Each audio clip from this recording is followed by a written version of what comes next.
I'm a little bit early, but thank you for taking the time to talk to me this afternoon. Okay, no problem at all.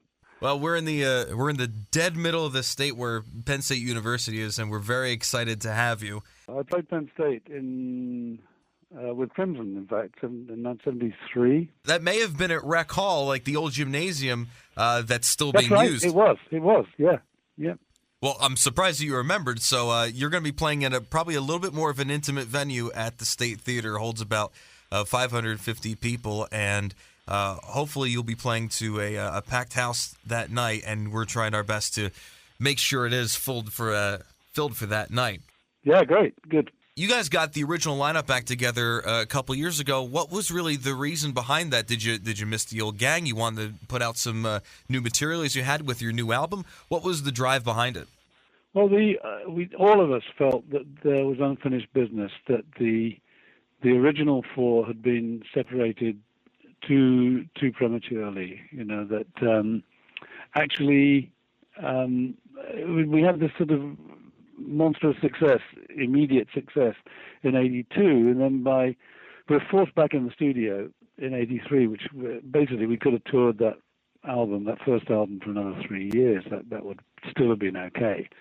But because of the way that the record industry was at that time, it was copycat the movie industry, and if you had a successful movie, then you had successful movie 2 12 months later.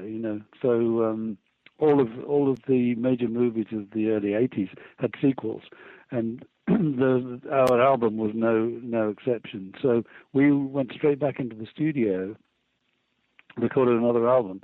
We probably weren't ready, but even though I still think it's a fairly good album. But the pressure of doing that broke the band up. I'm not excluding myself from that. I'm not trying to dodge the responsibility, because I'm an alcoholic, and my alcoholism was blossoming as the second album was being made. So when we went out on the tour to support that, I was practically a train wreck.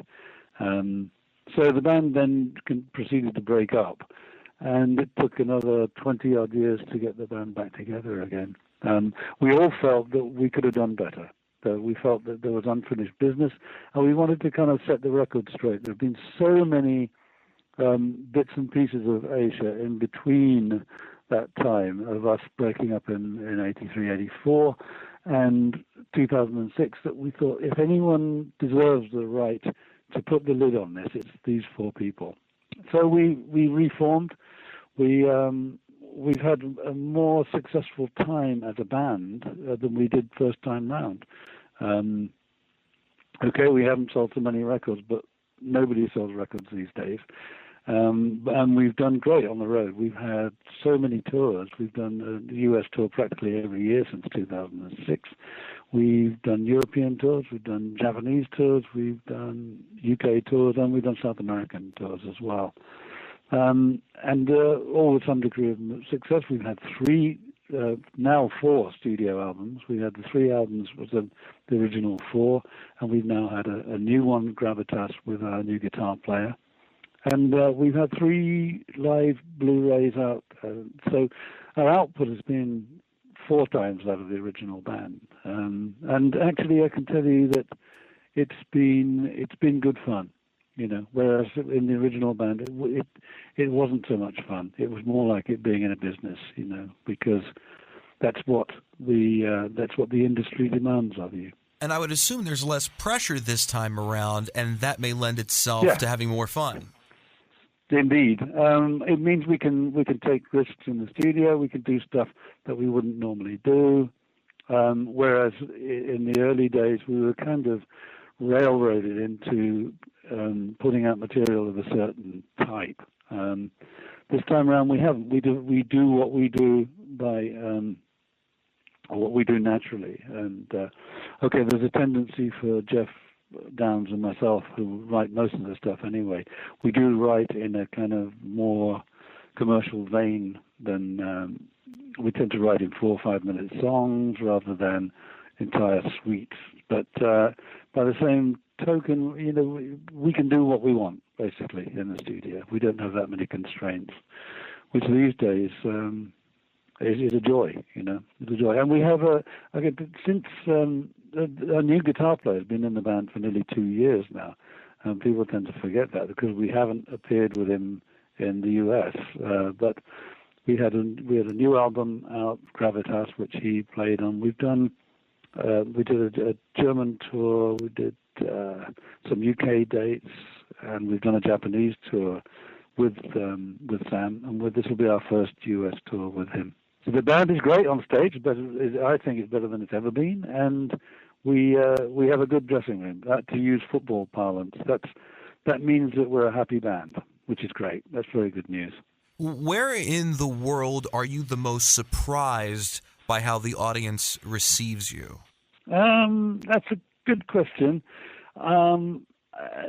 It's not dissimilar anywhere we go. The US audience is maybe a little bit more less constrained in their appreciation than the UK audiences, let's say, or the Japanese audiences. But actually, for emotive content, you've got to go a long way to beat the South Americans. I mean, every show is a second coming. They just go absolutely nuts. But I would say that we have the most devoted fans in the US and probably Japan as well. So they may not be as numerous as they once were, but they are just as enthusiastic. I've heard that about the and South Americans. Very knowledgeable, I may add. Yeah. Sorry, about South America. I've read that about the South Americans, that they're very enthusiastic. Yeah. There's been quite a few documentaries where bands go down there. They absolutely went crazy. I don't know if it's because they're really into the music or because so few times bands actually go down and visit them. Well, I think it's more common than it was that bands go there. The first time I went was about 1989. I think was the first time I went to South America. But they are just incredibly emotional, and they'll tell you in Brazil, for instance, that there are only three things that are important to anyone. One is sex, one is football, and one is music, and not necessarily in that order. I think you can apply that to a lot of cultures, but definitely for South America, as we saw during the World Cup. They tend to give you the same enthusiasm, whichever one of those you choose. That is definitely true, and you probably have more knowledge about that than I certainly will ever in my lifetime. No. I know how band life is. I know how it works out. Now, when you were not in the band, and there were other members in the band, like in the early '90s, and the band was still coming along, how did you feel about those incarnations of Asia? Yeah, I wasn't too pleased. I didn't actually take much notice, to be honest. In the very early '90s, I was living in California. I was making a record for Virgin Records America, and I spent from late '90 to about '94 living in California making this record, and I wasn't really aware of what the other people were doing. For my own part, I probably would have preferred it if they just called it something else, but they didn't, and we still have to live with that. So it's everybody knows what Asia really is, and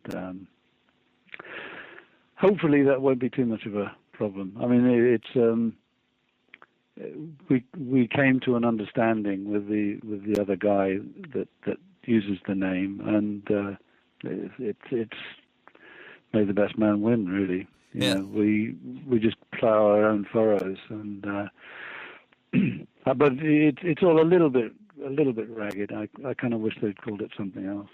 But, well, I don't think there's going to be any doubt that it is the original lineup this time around, because there's a lot of acts that go on tour now, and your first question is, well, who's still left in the band?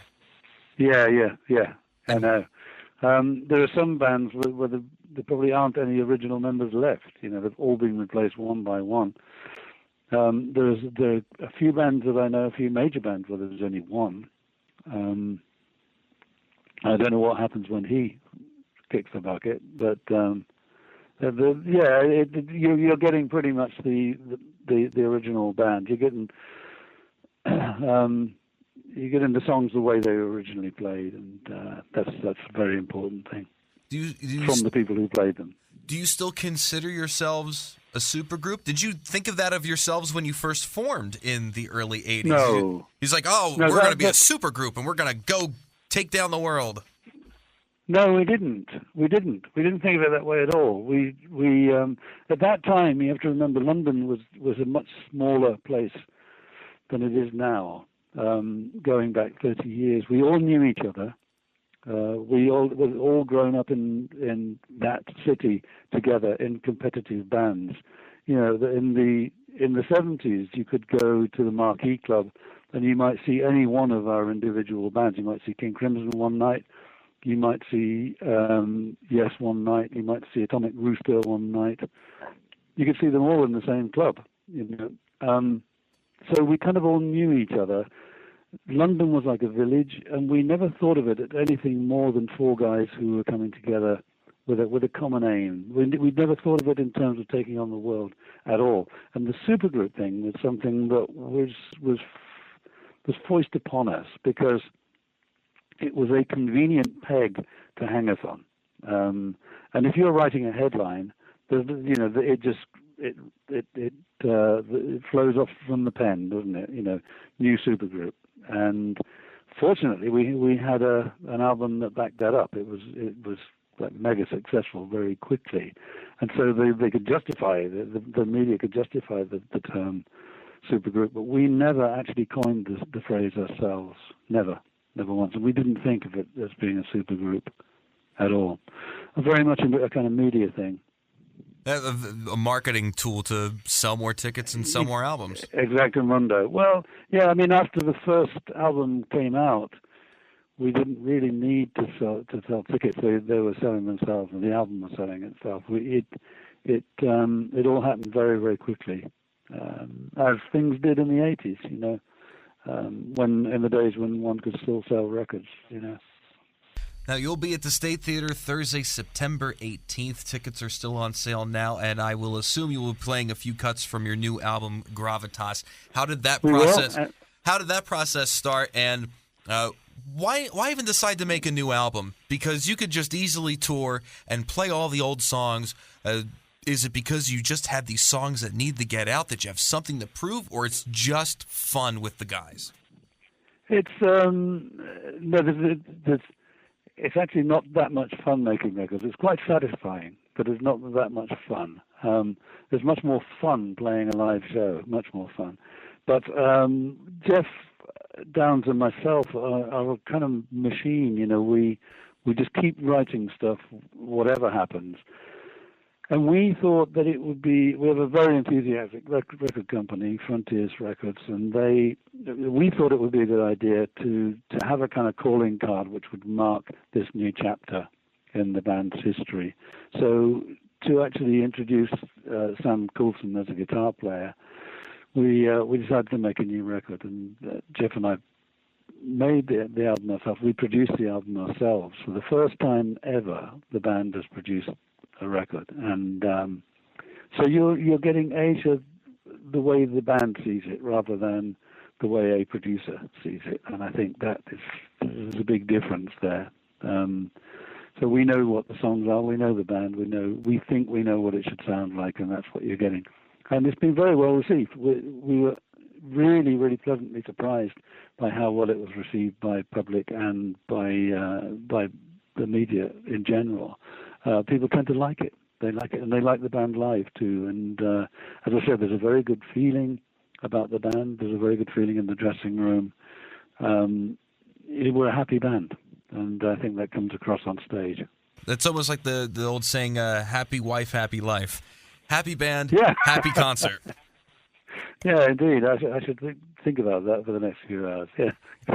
Is there a song that is from the new album that when you go from town to town, you cannot wait to play that on stage and let everybody hear it in that live setting?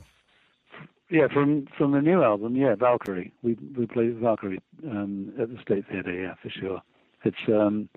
goes down really well. It's got everything. It's got the a cappella opening. It's big fat guitars. It's it's a cool song, Valkyrie.